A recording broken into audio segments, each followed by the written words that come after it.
Week 48, Day 3, Ezra 5 to 6, Psalm 95, and 3rd John. Now Haggai the prophet and Zechariah the prophet, descendants of Edo, prophesied to the Jews in Judah and Jerusalem in the name of God of Israel, who is over them. Then Zerubbabel, son of Shealtiel, and Joshua, son of Jozadak, went to work to rebuild the house of God in Jerusalem, and the prophets of God were with them, supporting them. At that time, Tattenai, governor of the Trans-Euphrates, and Shethar, Bozenai, and their associates went up with them and asked, "Who authorized you to rebuild the temple and finish it?" They also asked, "What are the names of those who are constructing this building?" But the eye of their God was watching over the elders of the Jews, and they were not stopped until report could go to Darius and his written reply be received. This is the copy of the letter that Tattenai, governor of the Trans-Euphrates, and Shetar Bozenai and their associates, the officials of Trans-Euphrates, sent to King Darius. The report they sent him read as follows: To King Darius, cordial greetings. The king should know that we went to the district of Judah, to the temple of the great God. The people are building it with large stones and placing the timbers in the walls. The work is being carried on with diligence and making rapid progress under their direction. We questioned the elders and asked them, "Who authorized you to rebuild this temple and finish it?" We also asked them their names, so that we can write down their names of their leaders for your information.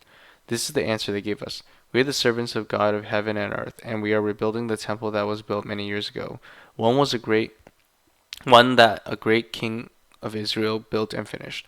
Because our ancestors angered the God of heaven, he gave them into the hands of Nebuchadnezzar the Chaldean, king of Babylon, who destroyed this temple and deported the people to Babylon. However, in the first year of Cyrus, king of Babylon, King Cyrus ordered a decree to rebuild this house of God. He even removed from the temple of Babylon the gold and silver articles of the house of God, which Nebuchadnezzar had taken from the temple of Jerusalem and brought to the temple of Babylon.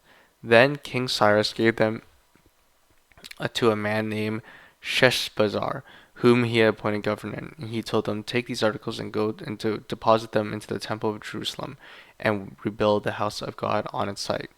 So this Sheshbazzar came and laid the foundations of the house of God in Jerusalem. From that day to the present, it has been under construction, but not yet finished. Now, if it pleases the king, let a search be made in the royal archives of Babylon to see if King Cyrus did in fact issue a decree to rebuild this house of God in Jerusalem. Then let the king send us his decision in this matter. King Darius then issued an order, and they searched in the archives stored in the treasury at Babylon. A scroll was found in the citadel of Echbatana in the province of Media, and this is what was written on it. Memorandum: In the first year of King Cyrus, the king issued a decree concerning the temple of God in Jerusalem. Let the temple be rebuilt as a place to present sacrifices, and let its foundation be laid. It is to be 60 cubits high and 60 cubits wide, with 3 courses of large stones and 1 of timber. The costs are to be paid by the royal treasury. Also the gold and silver articles of the house of God, which Nebuchadnezzar took from the temple in Jerusalem and brought to Babylon, are to be returned to the places in the temple of Jerusalem. They are to be deposited in the house of God. Now then, Tattenai, governor of the Trans-Euphrates, and Sheshbozenai, and you other officials of that province, stay away from there. Do not interfere with the work of this temple of God. Let the governor of the Jews and the Jewish elders rebuild this house of God on site. Moreover, I decree what you are to do for these elders of Jews in the construction of this house of God. Their expenses are to be fully paid out by the royal treasury from the revenues of Trans-Euphrates, so that the work will not stop. Whatever is needed, young bulls, rams, lambs, male lambs for burnt offerings to the God of heaven, and wheat, salt, wine, and olive oil, as requested by the priests in Jerusalem, must be given them daily without fail, so that they may offer sacrifices pleasing to the God of heaven and pray for the well-being of the king and his sons. Furthermore, I decree that if anyone defies this edict, a beam is to be pulled from their house and they are to be impaled on it. And for this crime, their house is to be made a pile of rubble. May God, who has caused his name to dwell there, overthrow any king or people who lifts a hand to change this decree or to destroy this temple in Jerusalem. I, Darius, have decreed it. let it be carried out with diligence.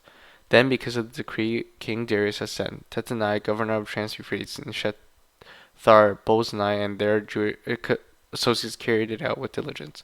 So the elders of the Jews continued to build and prosper under the preaching of Haggai the prophet and Zechariah the son of Iddo.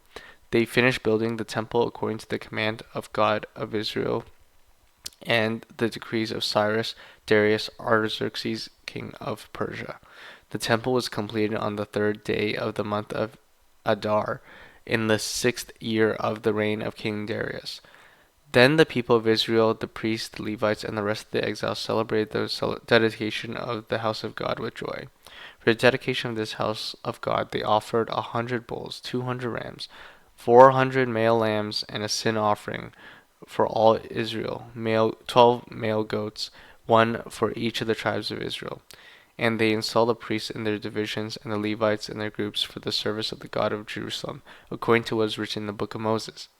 On the 14th day in the first month, the exiles celebrated Passover. The priests and Levites had purified themselves and were all ceremonially clean. The Levites slaughtered the Passover lamb for all the exiles, for their relatives, and the priests, and for themselves.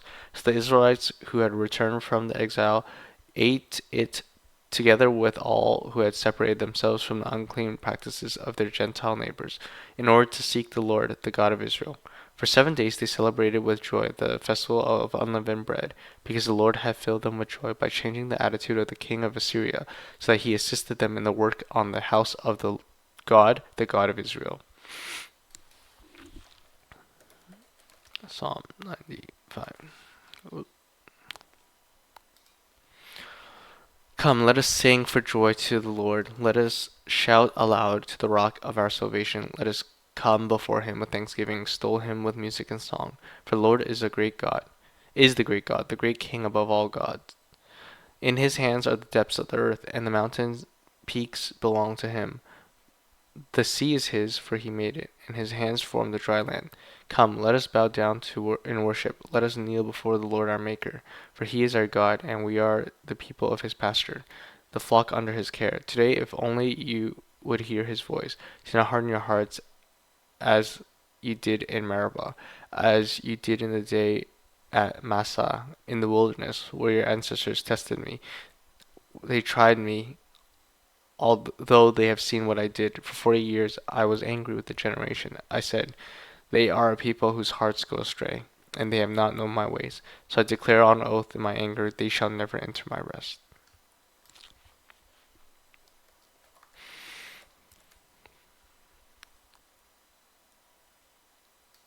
Oh, okay. The elder, to my friend Gaius, whom I love in the truth. Dear friend, I pray that you may enjoy good health, and that all may go well with you, even as your soul is getting along well. It gave me great joy when some believers came and testified about your faithfulness to the truth, telling how you continue to walk in it. I have no greater joy than to hear that my children are walking in the truth.